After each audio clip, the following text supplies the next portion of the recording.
Do you get a sense on the ground? Do you feel an American presence uh, when you're there? I mean, do the people who are not engaged directly in the conflict, would they feel our presence and our assistance? Yes, definitely they feel it. And again, it goes to great appreciation for that. And as you know, there are also Americans on the ground and in the fight, former military. In fact, some people who've had no training at all, who have just gone to volunteer and get trained up in a couple of weeks, and the next thing they're at the front lines. And there's no feeling of animosity. And I think it's much more likely that those of us on the outside who are Americans and want to see America stand up as it, advertises itself to do, for democracy, to make good on the promise that came with the Budapest Agreement, where so that we would have credibility in nuclear proliferation issues down the line. It was committed by Russia and the United States, and that if Ukraine gave up, many people don't know or remember that Ukraine was a nuclear weapon country. They had nuclear weapons, and they agreed to give them up, and in the assurance that Russia would never invade them. And we were signatory to that. Russia was signatory to that, and they're in direct violation of it. You know, people, this is, we're about day 300, right, of the conflict. And you get a range of opinions as to how this ends. Some people think it's just a grind, and Russia's just trying to grind down Ukraine, and their strategy is to prolong this strangulation, if you will. There's a theory that there'll be a major military move by Russia, which would bring it to a head. And then Putin seems to have signaled that he believes it will end with an agreement, a peace agreement. Do you get a sense from the officials in Ukraine what they think is the likely outcome? What is the probable outcome of all of this? Well, I think what they are most significantly prepared for is what you described, which is a war of attrition. And all the more reason it's going to be. They are not the mindset of the Ukrainians is a right-minded and very courageous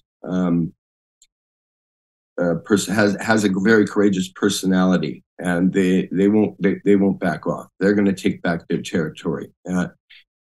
It's a question of how long it takes, and it's a question about what kind of fatigue there is here, and what the political will be here, especially as we go on to the next Congress and so on. Yeah. So I think that there is, certainly those are concerns, and when I say we, I'm obviously talking also about the other allies involved in the region. So we've known from the beginning that Germany's a little tricky in their dependence on Russian oil, and that really becomes a part of what I think President Biden's messaging might be. A good shift may be made too, which is that in fact this entire conversation is a climate emergency conversation. This war does not happen without fossil fuel components, and I think that it's a good time to start fighting the war for democracy as a war for climate improvement and protection. Yeah, I think that's a good point. And look, we are at an interesting point here in this country, right? It's going to be a point of inflection, and I think it's a moment of opportunity. You have a new Congress coming in. It's going to be a Republican House by a very slim majority. You have the Democratic Senate. But I think it's a chance for President Biden to establish the rationale why we're helping Ukraine and actually get more popular support for the effort. One of the things I've been surprised at is that more Americans, it's not top of mind for more Americans, right? It's not even a major story in the news anymore.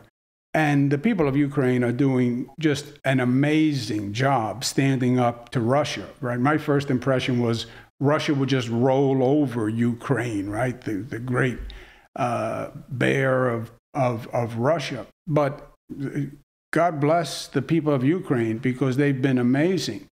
And Americans should understand that and feel it. And I hope President Biden doubles down on his commitment and really gets the American people to understand what's going on and appeals to the American people for their support so that the Congress opens up the wallet to make a real difference. Yeah. No, I think the Ukrainians are offering the United States its best opportunity in generations to stand on the feet it claims to be, and I'm with you. I feel that a doubling down not only is the right thing to do, but I think is the way that's what's going to drive the messaging so that people in America are told by leadership why this is so important and what it will ultimately mean to us as a democracy. I think we got to find out in the midterms that while we didn't hold on to the Congress, we being people of reasonable minds rather than a considerate by party, there was more reason left in the country than a lot of us felt there was. And then when we see what happened in Brazil, it may be that this tidal wave of populism, so a friend of mine described his own country, and I reflected on where we were letting ourselves go as a kind of lap dance of populist culture, politics. And I think there's a moment here, a kind of critical moment where leadership has to be defined by leading, by proactive, and not the abundance of caution that we have experienced for too long. Which is what happened in 2014. Yeah, no, I'm with you. And the midterms, I think, are symbolic. I think what this country said at the midterms is we reject the anger and the violence and the vitriol and the negativity that they were getting from the Republicans, because it was just enough and it was over the top. And January 6th was too much and over the top and all the nastiness. And I think the country said, we reject that. I think they rejected the Republican nastiness, frankly, more than they were endorsing a great Democratic record of accomplishment. I think it was more an anti-Republican nastiness vote. But I also think, pursuant to what you were saying, that it's an opportunity for President Biden to stand up and lead and get the country behind him. This is what America's all about, right? They're showing the resilience and the strength that we like to think that we are capable of as a nation. And we should be there because Putin, Putin to me is the old line about the bully. If you don't stand up and push back, that bully is just going to keep coming. And it's even the case with the work that we do with CORE. You're looking at communities and you're saying, okay, as I said, whether it's governance or community grassroots leadership, we're always having to find communities that are ready to take care of themselves.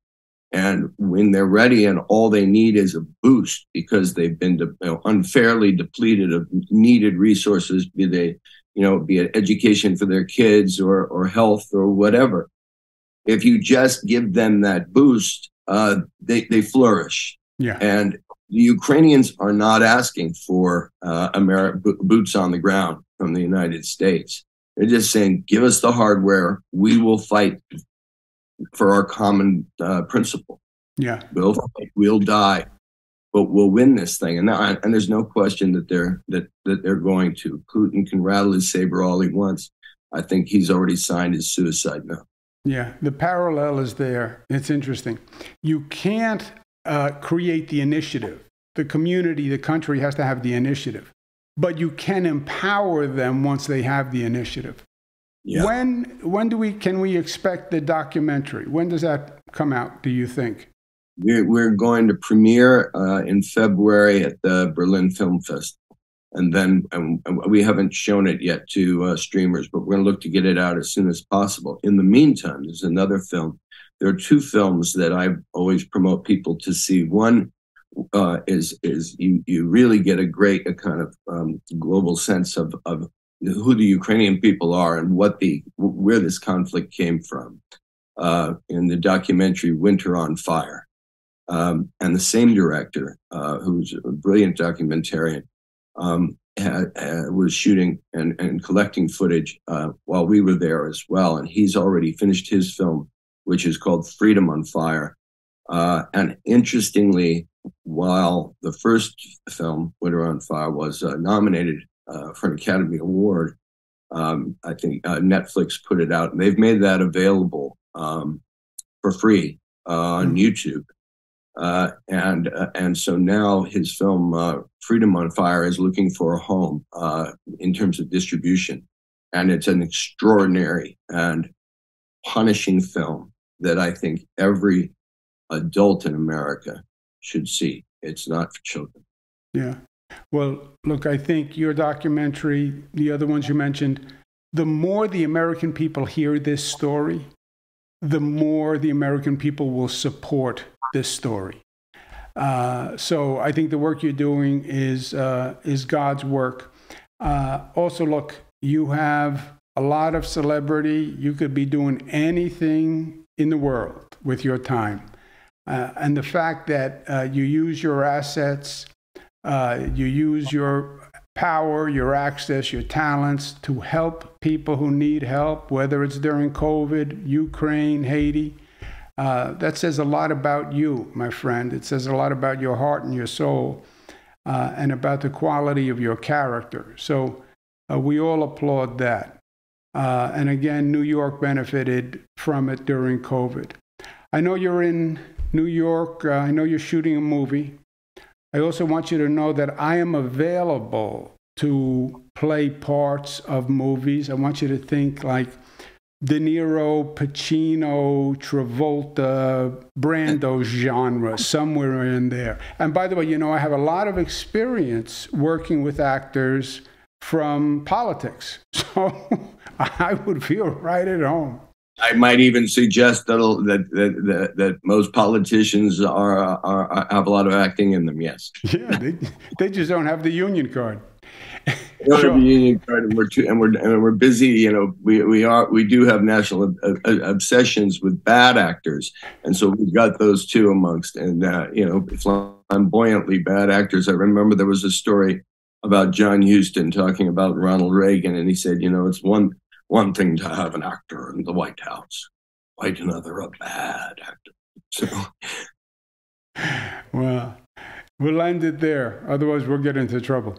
Sean, thank you very much. Thank you. God bless you. You're doing great work, and thank you very much for being with us. Thank you. Good to see you. Good to see you, brother. Thanks.